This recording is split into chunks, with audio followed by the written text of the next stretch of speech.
Hello everybody, this is Mika. This is Paul. Welcome to Swahili Nation Podcast. Naam, hii ndio sehemu pekee kabisa ambayo unakupata kila kitu ambacho kinahusu bara la Afrika. Bwana, you're not ready for this, my brother. You're not ready for this, Tanzania. Africa is ready. Hichi ni kitu ambacho hujawahi kutegemea.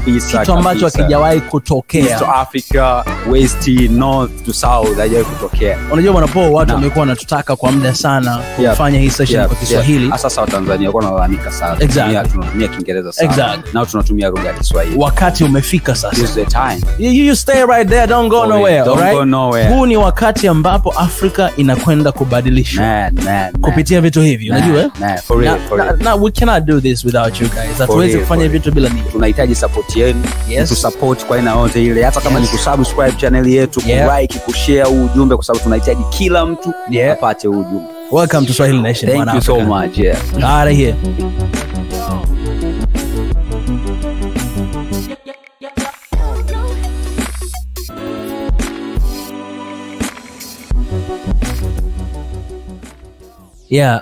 Fajio, nataka nikuulize swali kwamba hii shida ya hili janga, si niite janga au niseme hili jambo la mapenzi ya jinsia moja, LGBTQ.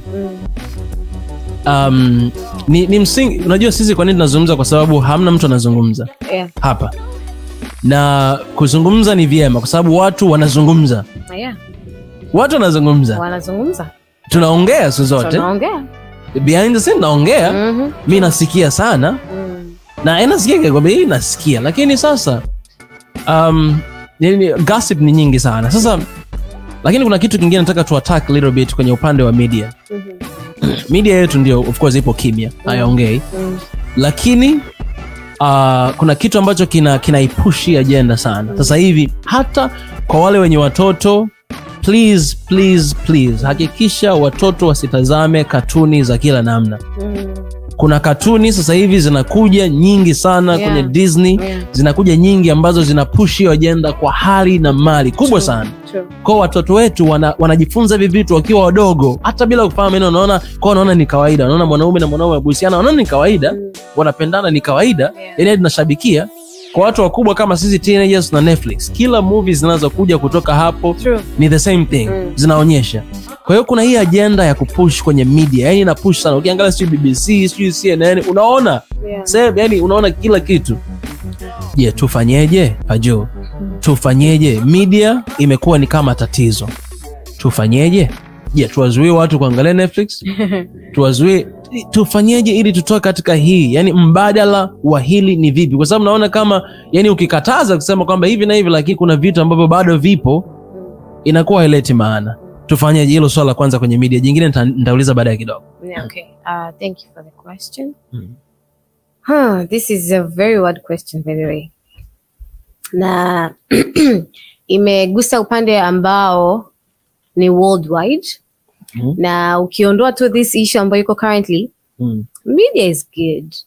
You know, we use media to earn money, to socialize. Media is good. Absolutely. So hatuwezi kusema media is bad 100%. Na hatuwezi tukasema basi tufunge hizo media zisionyeshe hivyo vitu. That's not possible. But I think it comes down again to mentality. Wakati unaongea sasa nikawa natamani kukuuliza.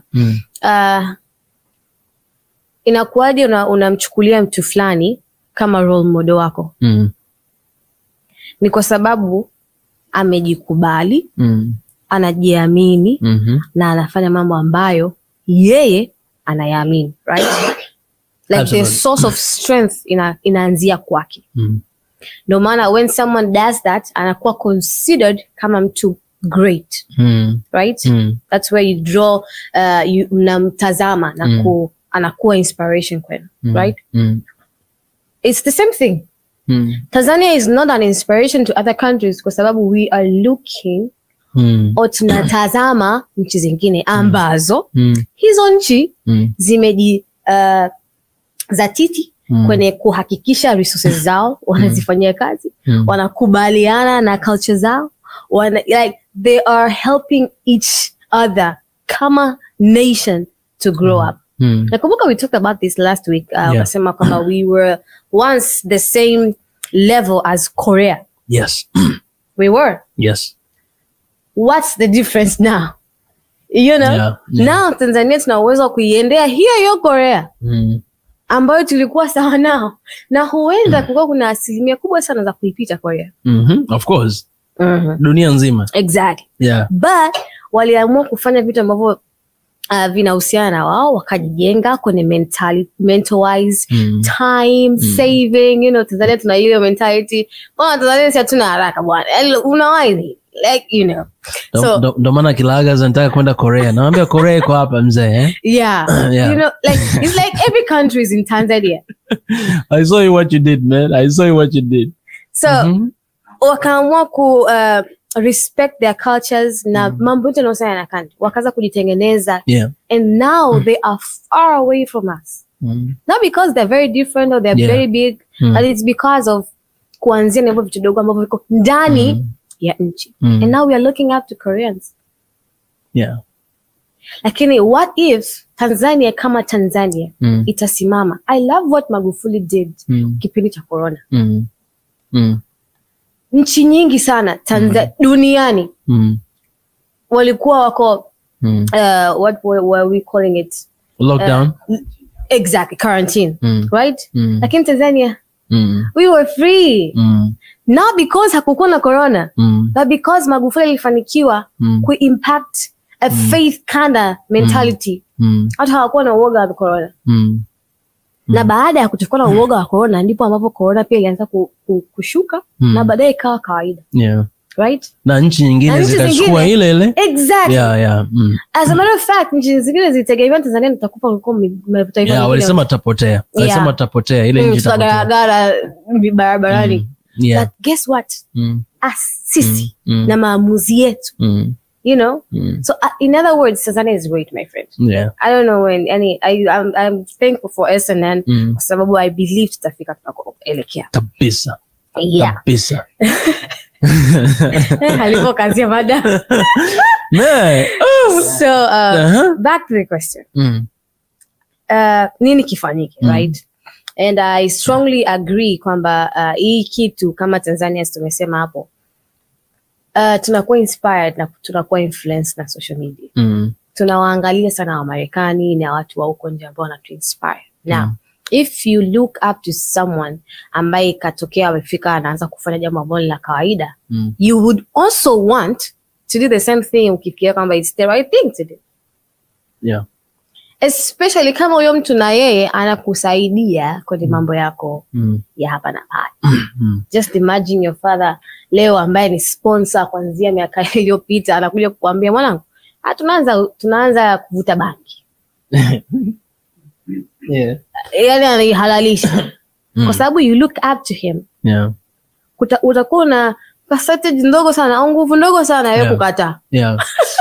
You understand, eh? Yeah. So that is one. Lakini pia cha kufanyika hapo I think ni what we are doing right now. Awareness. Yeah. Na kujua kuwakumbusha watu. What exactly is the source? Tukirudi pale mwanzo kabisa wa everything. Okay. Tukirudi kabisa mwanzo wa kila kitu. Mungu alimuumba mwanadamu, Adamu, wa mwanaume, akaja kumuongezea msaidizi ambaye ni mwanamke. Only the two. Only two of them. Na kama tukianza kurudi dunia nyuma mpaka tukumfikia Adamu, watabaki watu wawili tu. Sio mwanaume na mwanaume, sio mwanamke na mwanamke. Watabaki mwanaume na mwanamke. Yeah. Na mtu mmoja alikuwa amesikia akasema a man and a woman is a way of God expressing his love. Yeah. Yani namna exactly. Yani namna ya kuonyesha upendo wa Mungu. Kwa sababu hizo ndo njia mbili ambazo ni halali. Na ndio maana kinaogopesha kukiongelea kwa sababu ni kitu ambacho kinafanyika, lakini at some point kila mmoja akikaa chini, yoyote ambaye ana support hiki, kila mtu akikaa chini, at some point at the back of their minds they know this is not right. Yeah. Yeah. Yeah, ni kweli. Yani ile conscious inakuambia. Yeah, inakuambia. Inakuambia. Kwa sababu mimi wanasema kwamba as long as you are alive, upo hai, hiyo pumzi ni Mungu mwenyewe, ni roho ya Mungu. yani roho inakwambia hata watu ambao labda hawajui Mungu, anapotenda dhambi anajua. Yani ile conscience inamwambia kabisa kama it's not a right thing. Lakini pia kuna ile tu moral. Yani hizi moral zote unazoziona ziko kisheria nini, zote kwenye Biblia. Zipo kwenye neno la Mungu. Kwani huwezi ukaseparate. Huwezi ukaseparate between mtu na Mungu. Kwa sababu tayari una roho ya Mungu ndani yako, hiyo pumzi ni roho ya Mungu. So you feel it. Na ndio maana tunasema sisi zote kwamba hichi ni kitu ambacho of course tunamhitaji Mungu kwa namna kubwa sana. Tuombe nchi yetu, tuombe watoto wetu, tuombe kila kitu. Lakini ulichosema pia ni kitu sahihi sana kwamba I think it's the time for us to be our own role model. Kwa kweli it's time we do time. Yani sio time ya kuangalia wale kwa sababu sasa hivi kinachotokea, this is very dangerous. Yani kuna agenda ya kufanya dunia iwe kama kijiji. Ambayo ina positive side na ina negative side. Unapoona hivi vitu vyote vinaletwa na vina be enforced kwa countries kwa sababu wanataka system iwe moja dunia nzima. Wote tuamini kitu kimoja. Wote tufanye kitu kimoja. Ili wote mwisho wa siku tutawaliwe na mtu mmoja. Huko ndiko tunakoelekea. Kwamba hata wewe hata kama ukatae ukubali hauna say. Sisi tutasema. Tutasema, tutakubali baadaye vitu hivi. Sasa this is very dangerous. It is. Na kwa sisi tukisimama kama sisi wenyewe, tukisema kwamba jamani, sisi hivi ndivyo vitu ambavyo tumelelewa, mababu, this is what we believe in, this is what we're gonna hold on to. Yani hivi ndio, yani hakuna compromisation kwa hilo. Na ndio maana nikasema in the last episode kwamba ni vizuri sana hata kwa vile jinsi ambavyo viongozi wetu hawajasema chochote. Kwa sababu kimsingi yani you don't have to give that attention. Sisi tunazungumza hapa kwa sababu tunao wadogo zetu. Tunao watoto baadaye, sisi tutakuja kuwa na watoto baadaye. Watasikiliza, utaona hivi vitu, watasema baba inakuaje? Unaweza ukawepo, unaweza usiwepo, lakini hivi ni vitu ambavyo watu wetu wanahitaji wafahamu. Lakini mimi nataka tumalizie engo moja ambayo nataka tuzungumza hiyo. Na nitaanza na wewe Paul. So kwa sababu hatuwezi tukamaliza kila kitu katika hii. Lakini mimi nataka tuongelee kitu kimoja kwamba Paul. Sure. So what now? Okay? Tuna watu ambao they practice that. Wanafanya hivyo. Na wanaona wako sawa. Na tuna jamii ya watu ambao wanasema no, this is not true. Lakini sasa hivi hapa Tanzania au Afrika tunayo jamii ya watu ambao wanasema this is right, it's okay. Waacheni. Wapo mpaka hapa tunawajua wapo. Sasa what now? Tunaondokaje hapa? Tunatokaje hapa? What now? Kama sisi kama watu, yani unaweza kutoa maoni yako, lakini kama watu nafanyaje? Kama vijana nafanyaje? Man. Sababu hii ndio sasa, hapa ndio episode inaanza. Solution. Yeah. You guys please let us know in the comment section. Tuambie kwenye comment section tunafanyaje, naondokaje. Naomba niseme tu hivi, kufanya hivi. Yani usiweke vitu kama si nini, si watu wauawe, si wanyongwe, usifanye vitu kama hivyo. Those are things that hatukubaliani navyo 100%. 100%. You cannot do that. I always say this, you don't give life, you don't take life. Wewe sio mtu wa maisha, we don't take. That's not your job. It's crazy kwamba watu wanasema kwamba ziwepo sheria za watu kunyongwa. Hapana. You can't do that. You can't do that. Kwa sababu kama Mungu angekuwa amechukizwa kama hivyo wanavyochukizwa, basi angekuwa tayari ameshaondoka. Yani yeye angekuwa ameshawaondoa. Sure. Sasa sisi, mimi ni Mkristo. Nazungumza pia perspective ya Christianity kwamba tunafanyaje? Kwa sababu ni kweli ni kitu ambacho kipo, lakini natamani niwe na uwezo wa kutoa msaada fulani katika hili. Ndio maana nimesema kwamba baadaye tutakuwa na daktari hapa atatuambia kwa knowledge yake ni kitu gani. Lakini pia tunaweza tukaenda tuna mchungaji kaja hapa katuambia kama tunafanyaje na saidia. No, mambo yanaweza kawepo. Sure. Yeah. What do we do? Kwanza kitu cha kwanza ni kwamba jamii inabidi kwanza ikubali kwamba haya mambo yapo na watu wapo kabisa. Na kitu cha pili cha kufanya ni kutafuta mbinu za kuwasaidia. Tunawasaidiaje? Kama ambao umesema mapasta, makanisa, watu wakaze maombi, watu wasali. Watu wasali kweli.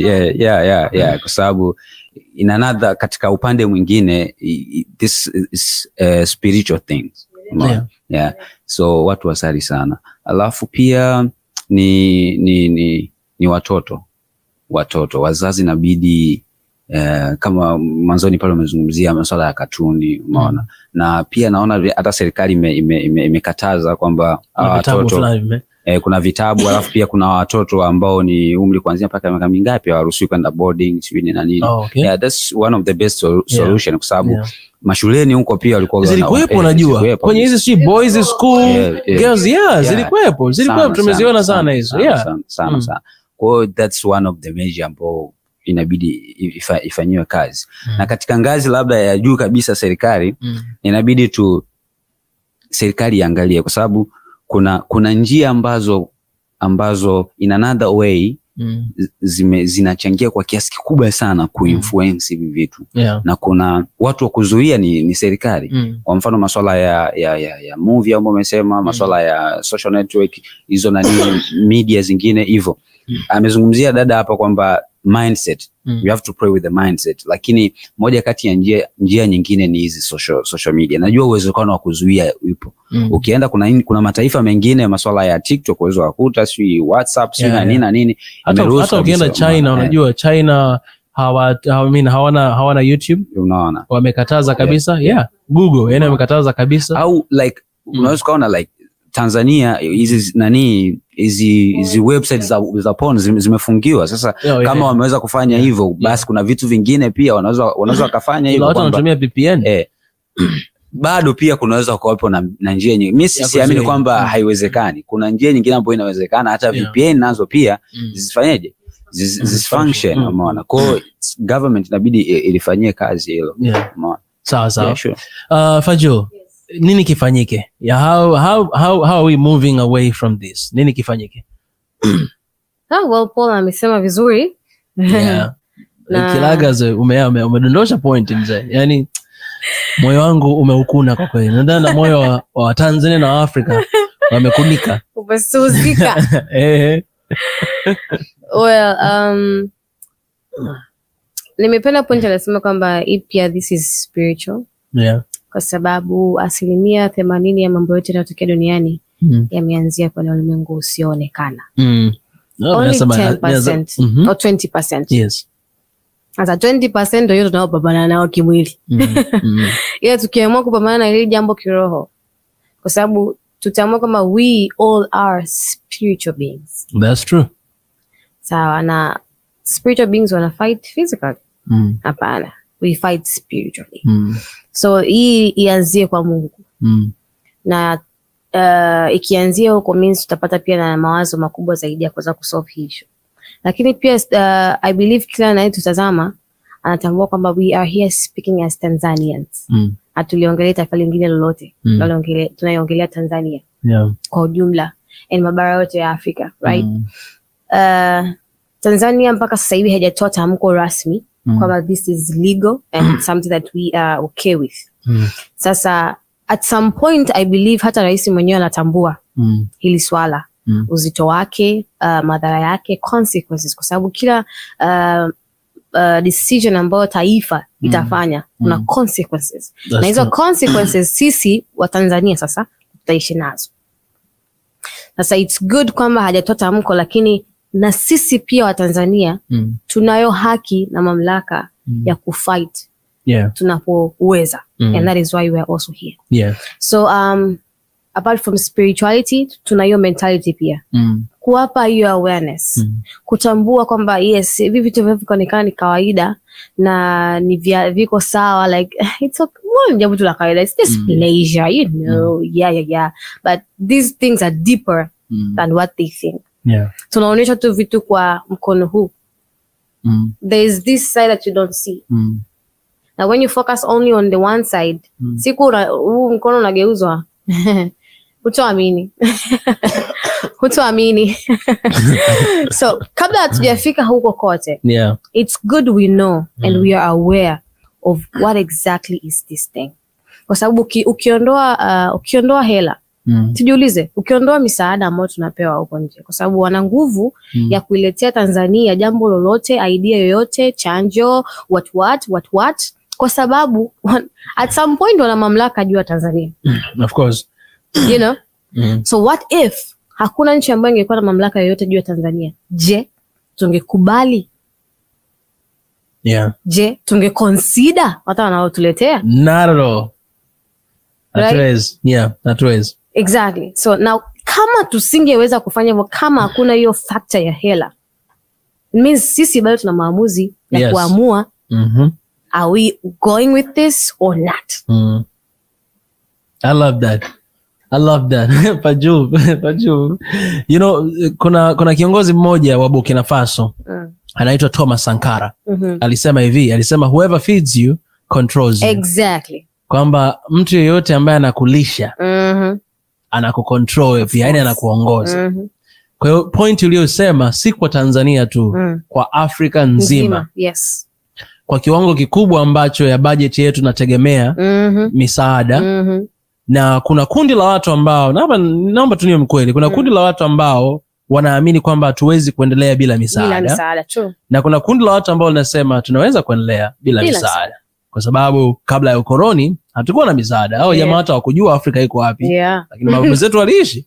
Ndio ulimwengu umebadilika, vitu vimebadilika na vitu vimeenda kwa hivi na hivi. Lakini mimi ninachotaka kusema, ndio maana sisi tunakuja kwenye picha Swahili Nations. Tunasema kwamba kama Afrika ikiungana, hiyo sio haja ambayo tutakuwa nayo. Kimsingi watu watakuja kucut deal na sisi ili kwamba wapate something from us, from Africa. Yes. Sasa hivi mikataba mingi ukiangalia unaweza kukuta nchi yako inachukua 16%. Alafu 10% zote inachukua wao. Wanakuja nchini kwako, wanachukua madini yako, wanachukua kila kitu, ila wanachukua 16%, wanachukua 10% yote.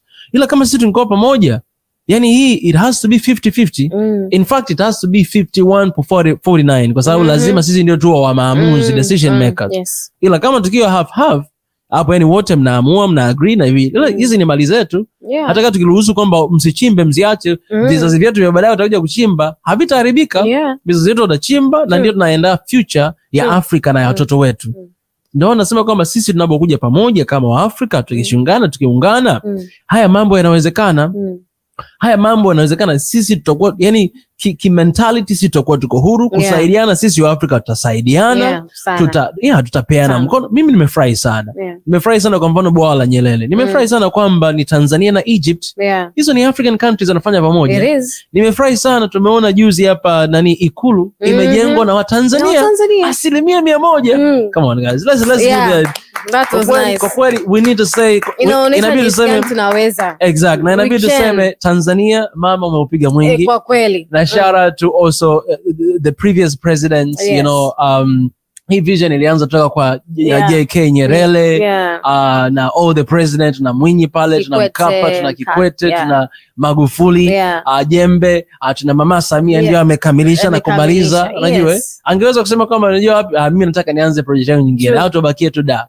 Lakini sasa hivi mkamilika na sisi wa Tanzania wenyewe. Do you understand that hata wale waliojenga ni wanajeshi wa Tanzania ndio wamejenga. Kimsingi wote tunawaachia sio wa China, sio kina nani. Sasa ni tabu ukimwachia mtu mwingine ajenge ikulu yako. He controls you. Ile African Union headquarters imejengwa na wao wa China. Unajua vitu gani wameweka mle ndani. Wanawasikiliza kila kitu unachosema. Hakiendi. Wanawaangalia. Sasa kudos kwa hii mipango. Yaani hii ndio inaonyesha kwamba we can do it on our own. We can. Na ni kitu ambacho lazima, na hii ni message tosha sana kwetu sisi vijana. Tunapoona kwamba viongozi wetu, watu wetu wanatuonyesha kama tunaweza kufanya hivi. Wa Ethiopia wamejenga bwawa kama la Nyerere, lakini hilo ni bwawa kubwa Afrika sasa hivi. Hawajachukua hata senti moja popote. Watu wamechangia.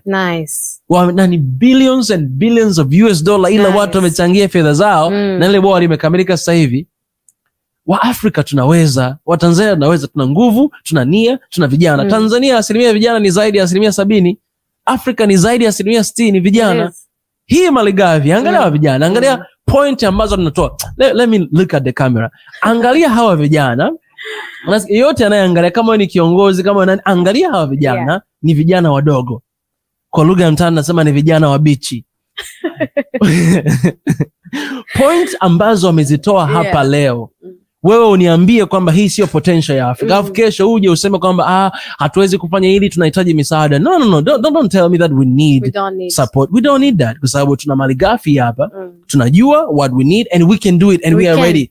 Leo kama tunataka kujenga chochote pale Tanzania, ukiitisha wa Tanzania kama jamani naomba kila mtu achangie 1,000. tuna watu milioni 60 Yeah. 1,000 kila mtu atoe 1,000 times milioni 60 unapata shingapi? We can actually. Unapata shingapi? Hiyo ni zaidi ya billions. Sasa hiyo tayari tunajenga kitu.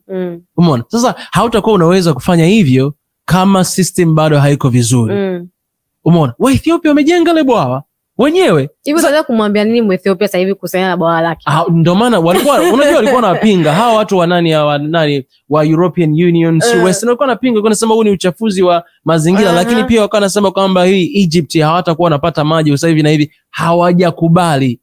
Yaani hawawezi kukubali. Sasa leo mimi nijenge kitu cha kwangu. Hata hapa Tanzania na Uganda tuko na hii pipeline ya oil. Unajua kelele zilivyokuja. Yeah. Lakini unajua kwa nini inakuwa ni kazi hata kusimama kidete, kwa sababu misaada inatoka European Union. Sasa hela nyingi ambayo ilikuwa ipo pale, some of the money inatoka Ufaransa. Sasa kama inatokea kule, wewe unasemaje, unafanyaje? Lakini imagine kama hizi sisi tunafanya. Mimi niseme tu hivi jamani. Kama tumeamua kufanya vitu kama sisi wenyewe, we can do it. Yani hata government, hata serikali inaweza ikairisha hata michango watu wanaotaka kuchangia budget hii. Go ahead, whatever. It's not like obligation kwamba you must do it. Go ahead, nataka tufanye hivi kwa sisi wenyewe tunataka. Mimi nakwambia watu wanatoa, watu wana pesa na wajua wafanyeje. Watatoa. Watatoa, lakini as long as wanaona matokeo yapo itatokea. Lakini pia sisi kodi zetu kwani sisi tunatumika hivyo kujenga vitu ambavyo tupo navyo. Kwa hiyo kwa hili nisema Watanzania lipeni kodi jamani. Ili kote tume ili milari hii iendelee kutekelezwa na itokee. Na ikitokea hiyo misaada ya nchi za nje, tusikubali yani tukawaweka hao mstari wa mbele. No. Misaada tupokee on our own terms. Exactly. If anything happens, we still have a say in it. I mean, tulikubaliana hivi. Sasa hivi haiwezekani. Well, thank you. We are good to go. We can take it from here. Exactly. We need to be in charge. Ile kuwa mtu ana invest a lot of money kwako like 90% or 80%, alafu ana invest 10%. Yeah, ni mbaya. Ana say kwako like unajua lini tuache? Unachafua mazingira. Yes. Chana. Naona hata sasa hivi hii agenda inayozungumzia LGBTQ wanasema msipokubali hatutaita misaada. Exactly. Why are they using that point? Yes. Why? Ndio ujue kwamba hii misaada inakuja na conditions. Exactly. Ambazo zitakuja kuiharibu kizazi chetu cha miaka ya baadaye. Naomba jamani, hii category ya misaada Afrika, naomba tuzungumze kwenye topic nyingine. Hii ni topic yote nzima. Naomba tuzungumze kwenye episode inayofuata. Tuzungumze mambo ya misaada na Afrika. Je, tutachanganya yale mawili, misaada ya Afrika lakini na ile independence. Je, tuko huru? Je, ramani ya Afrika tunaendaje? Mimi niombe serikali. Bila msaada tunatoboa, tutoboi. Tunatoboa, tutoboi. Hiyo title ni nzuri sana. Bila msaada tunatoboa, tutoboi. Hiyo topic ni nzuri sana. Give me high five for Joe. Yes, guys. Wow. This has been really good. Yeah, it has been really good. Naomba niseme you guys ambao mnaangalia, mtuambie mmefikiriaje, lakini pia mtuambie comment zen down in the section. Topic inayofuata guys, taenda kuzungumzia kuhusu misaada. Je, bila misaada tunatoboa tutoboi? Yani hapo certified already.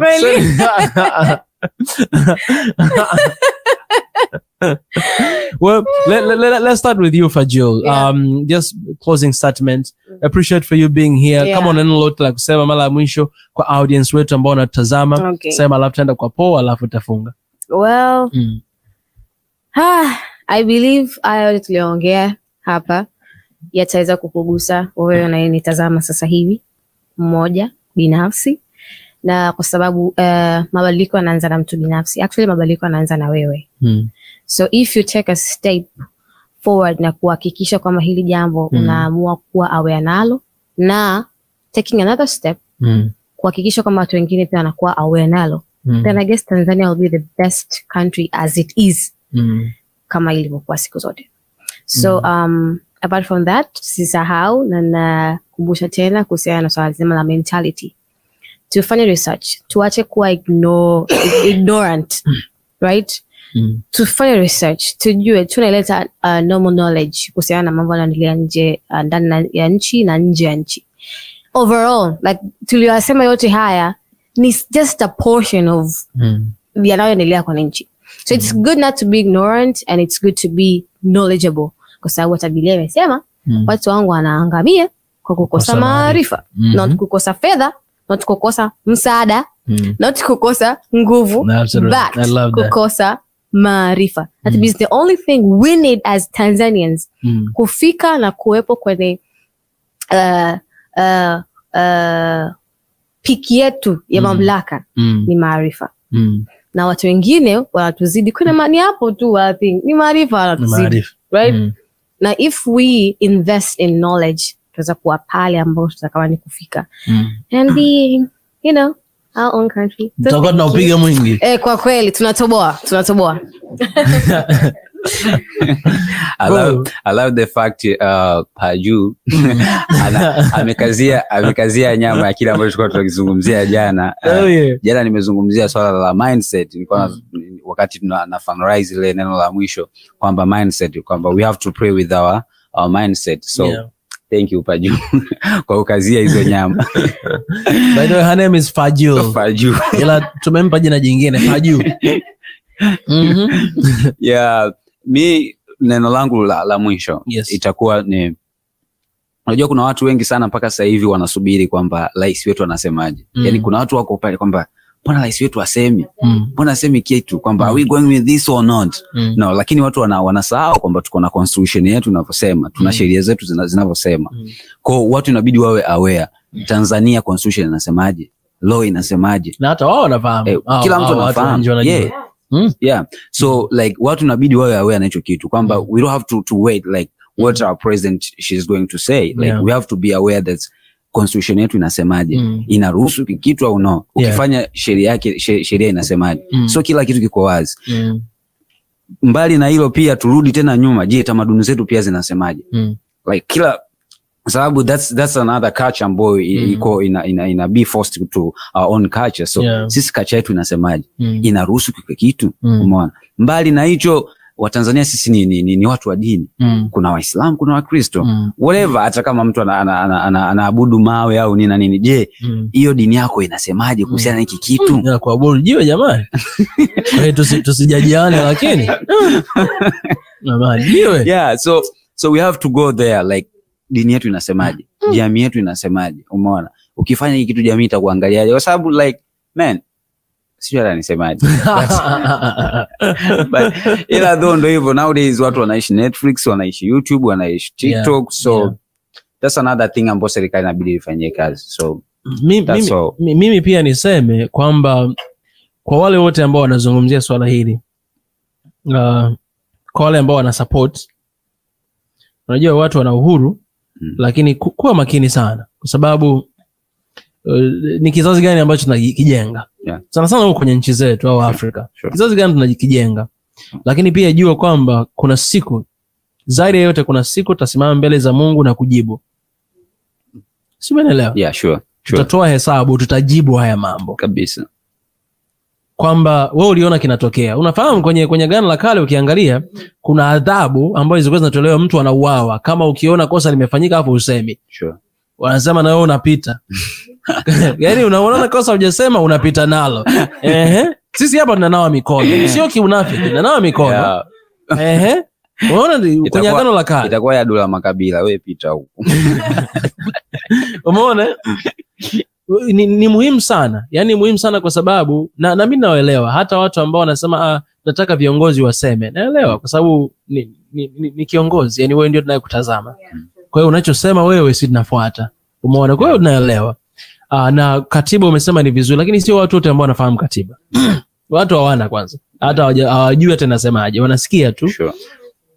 Yeah, exactly. Sure. Ignorance inaingia hapo. Sasa mimi niseme tu kitu kimoja kwamba hili jambo unajua Tanzania kuna utaratibu mmoja mzuri sana ambao kwenye shule hata za msingi na za sekondari kuna vipindi vya dini. Naomba tutie mkazo sana kwenye ile kitu. Sure. Kwa sababu hili jambo halitaondoka bila hofu ya Mungu. Watu wakiwa wana hofu ya Mungu watafanya kila kitu. Tunachokihitaji zaidi ni hofu ya Mungu kikweli. Yaani unaweza kaweka sheria, watu wanavunja sheria kila siku. Kwani mtu akikamatwa kubakwa ni miaka mingapi au kuua, lakini watu wamekuwa wanafanya siku zote. Wanaendelea. Yani watu wengine wanapenda ndio gerezani, sema niende tu. Nikienda huko nitatafuta njemba nyingine. Umeona huko gerezani. Huko utaniweka wapi sasa niko gerezani. Umeona? Kwa hiyo nadhani hofu ya Mungu ni kitu cha msingi sana. Tuweke mkazo hapo kwamba watu wamjue Mungu kwa namna yote wanayotaka. Vipindi vile viongezwe. Watu wahimizwe waende kwenye nyumba za ibada. Sure. Sababu ukiwa na hofu ya Mungu kiukweli, hata kama unateseka hiyo utarudi kwa Mungu, utamwomba. Sababu nasema kuna watu wapo labda kwa nyumba za Mungu na wanateseka na hilo. Sio kwamba wale watu hawana hofu ya Mungu. Wengine wapo wanateseka. Ila ni kitu ambacho lazima uende kwa Mungu pia. Sasa Mungu, naomba nisaidie. Kama wewe unasikiliza hii na unateseka na hiyo, labda mtu yote hafahamu, mtu wa kwanza wa karibu ambaye anaweza kukusaidia wewe hata bila kukujaji ni Mungu. Nenda kwa nyumba yako ya siri, ongea naye. Sema Mungu nisaidie, sijui nisemaje. Nisaidie sababu hili ni tatizo kubwa na wengine hata hawajui, hawapendi. Yani hawapendi, sio unaelewa? Hawapendi. Sasa kwa wale wasiopenda, inaomba uchukue hatua, umuombe Mungu, umuite Mungu akusaidie. Na hata kusaidia, yani atakusaidia tu, atakusikia. Kwa vingine tutazungumza wakati mwingine. Kwa hiyo ndugu zangu, sisi tunashukuru sana. Asante sana kwa kuwa pamoja nasi kutoka mwanzoni mpaka mwishoni wa kipindi hichi. Once again, I was not here alone. I was with the one and only Kilahagazwe, Mr. Paul Justin. Yes, you can call him Kilahagazwe. Lakini pia our very own one and only Paju. Sikilizie Paju. Wengine nilikuwa nasema jina lake ni Faju, lakini kwa Kikorea hawana F. Kwa hiyo wanasema Paju. But it's Fajul Mtisa. Yes, Mtisa. Mtisa mnine. So guys, don't forget to subscribe, like, comment, share hivi vitu. Na utatufuata pia kwenye social media. Ukitafuta Swahili Nation kila mahali utaona. Na their social media utazitafuta hapo chini kwenye description. Nenda kaangalie. Na until next time, stay right there, don't go nowhere. Swahili Nation, One Africa. Love you. Bye bye. Welcome to Swahili Nation Podcast.